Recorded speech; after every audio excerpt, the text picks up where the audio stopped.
Omar Doro Kume Allah jarama jarama nati pallal wol seydi naɗa koye wuuro mama min kalde makko duuɗi gueɗe padalal hanki Fouta jeeynomi cubalel nabaji 17 kilométre matam banggue hirnangue kono hande noon Allah waɗi ko padalal ha jinaɓe canki ko ɗo gonmi hande hade janggo sa waɗi déplacement ari ala namdo min caɗele padalal wol seydi ali Samadou sa ƴeewi Bakel ha Matam capannayyi guuri jeenayyi hen sappo e nayyi feccama ko guuri Salkuleɓe kaaɗi ko wawde ha yetti Bakel so wona loobade fof ɗon tan halporoɓe kaaɗi fof ko Salkuleɓe sa ƴeewi Bakel ha Wourossogui banggue jeeri ko 145 kilométres so rendama fof Fouta yeehi so wiyama pallal Wuro Seydi jogui gueɗal an aɗa jogui hen gueɗal ko ɗon jeyɗa Seydi Koumi hunade pallal ya 8 kilométres woni 9 kilométres a ari aɗa holla ɗeɗo caɗele on jii ɗum ɗo oɗon gandi ɗum ɗo kam sirani nani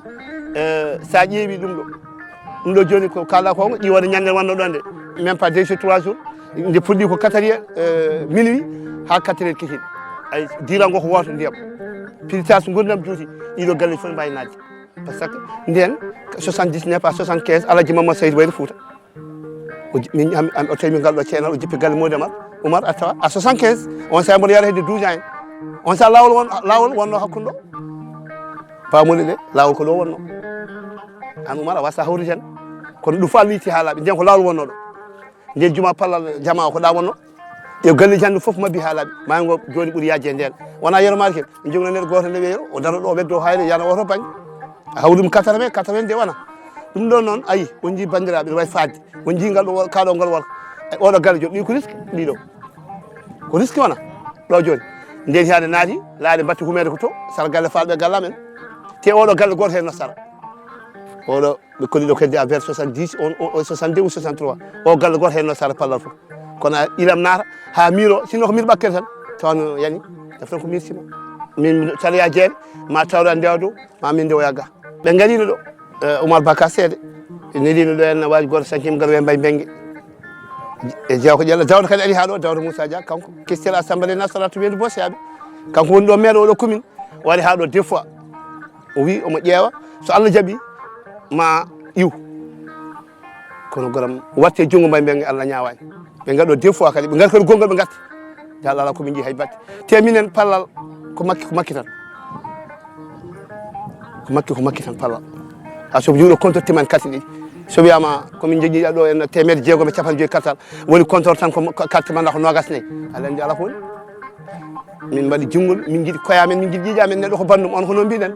kono noon paamon onon bandiraɓe Macky Sall e wonduɓe e Macky balle min Dawda Moussa Dia e Abdoul Karimou Sall balle min so mballa min golɗo caangol tampere waɗat pilitage so gurdam juuti ene wawi bondude ko heewi te ko hen waɗi maayo ngo hankkadi ngo yaaji kala toɓoji banno hol ngoɗo toɓo ñanden so wattino tan mo ƴan holma ko meeɗa wadde ɗo en tawa diral ngo ko woto min ko ɗa darima gallam nan ronde nde naati ari ha sal damal gallamen somin jaaha min taroto ɓe mbi noon nden honnoɓe ɗo ɓe nden ɓe mbi natta kono nde ɗum fof hankkadi pilitage par ce que yo galle fof goto miijen naata hande fof Allah itti ɗum haalaɓe Oumar Doro Koumi ɗum noon yo alhamdulillahi rabbil alamin pallal Wuro Seydi Ali Samadou e onon lamɓe ɓe balle min Oumar Doro wona yiide ay kaɗo ngal waɗa Oumar wona yi ɗum ɗo de ti a wi sa oɗo galle joni ko o jeeya ko poole ko ɗo Allah addimo ko almu ceerno jangguinowo ko ɗo huuɗi ɗo joni ko galle Mbayla wonno ɗo galleji 5 ma jiiɗi jalte oɗo galle Yero Baylo famille mum ƴiƴam mum wonno par ce que o meeɗi babaɗaɗo gon haala omo joguino fawru Allah galle o mawnude ɓe mbi yontere fawdu suumi gawri gasata kono hande galleji kewɗi hande galle mawɗo fof hande wonti galle par ce que hankkadi yimɓe cettani gondom cettani ɗum ko aduna way noon Oumaro yam joni noon galle o fusi ay oɗo joni oɗo ari hoɗi ɗo aɗani ɗum e sirani oɗo joni ko jeerinki poolel jangguino ɓuurano anani komin kodɗi wiyata ko ceerno Sado yetto ko Diallo alhamdulillahi rabbil alamin neɗɗo moƴƴo julɗo kono ɗo joni pilitage hay goto hande ko yahata eyyi goɗɗo kadi nanto kadi en wiya ceerno Baɗo ko jeppo kadi hoɗi toon ɓen fof joni ɓatti maayo minen fof koɗi min cirani ɓeɗo kam joni dañi galle dow galle jowuro ayi galle o kam wona ayi anan galle ko risque sa ɗanima jamma so ma heewi ne hulɓini kono ɓe kam so mbiyama foof tan mbiyama foof en jogui galle joni ma ha peewi eyyi ɗum noon Oumar Doro Koumi eyyi alhamdulillahi rabbil alamin Allah e Fouta ko yoɓe mballu min Oumar onon koto haalide gonɗo koto saktoɓe seeɗa par ce que min hitande foof mbaɗa yaaha jour uji ɓuuri haɓe sappo ala fof ɗum yani Fouta sa ƴeewi mi yeehi Toro ha to Daara Halaɓi wuuro Alaji Mamadou Moussa Seydou Siré Ndiaye fof ko ballal e duwawuji jinnaɓe Sénégal wonde e duwaw sa ƴeewi Allah Alaji Seydou Nourou Tall 1864 ha 1980 duuɓi temedere duuɓi sappo e jeegom wona ko duuɓi jogui Sénégal Sadio Alaji Mamadou Seydi Ba jibina ko cikkite 1900 o sanki 80 wo duuɓi capan jeete nde o sinci Madine nde 1936 so andi so Dakar wala Fouta fof yahat 1900 o jibina a cikkite j'ai décidé en 1980 nde o sinci Madine nde nden Amadou Tidiane jibina en 1936 alani Dakar joni ka 1940 nde faade hikko faade duuɓi capan jeetati pawɗi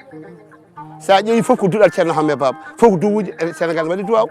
kono leɗɗeɗe kewɗe probléme kewɗe hewani eɓde Sénégal kono hikka ne hulɓini guila daƴo oɗo président ko Allah jogui noon goram ene heewi ha kulihuli watti wadde kareɗe watti wadde mayɗeɗi kono noon ko Allah jogui kala ko Allah moƴƴa men yo Allah waɗ enen enen noon Macky Sall yo tinno kala ko moƴƴa makko yo Allah waɗ hunde ne gasa Oumar Dore Koumé ay ko gasata Oumar suudi he mayde galle fof ne gasa to sengol woni noon a gayni président ko noon tan hunde fof ɗi ko happu noon yo Allah waɗ jaam haade kewɗu ɓuurano hewde ko banggueji mutte mbaɗi waɗeɓe kono hannde fuɗɗima de hikko hikkino kone waɗi wattu ha projet muji gram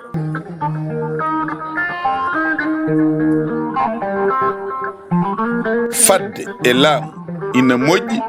kono mo kala so waɗi fodde mum ko ɗum ɓuri ɓesngu paɗalal mo kala so waɗi 400 ɗum tan yoni e safrude caɗele mum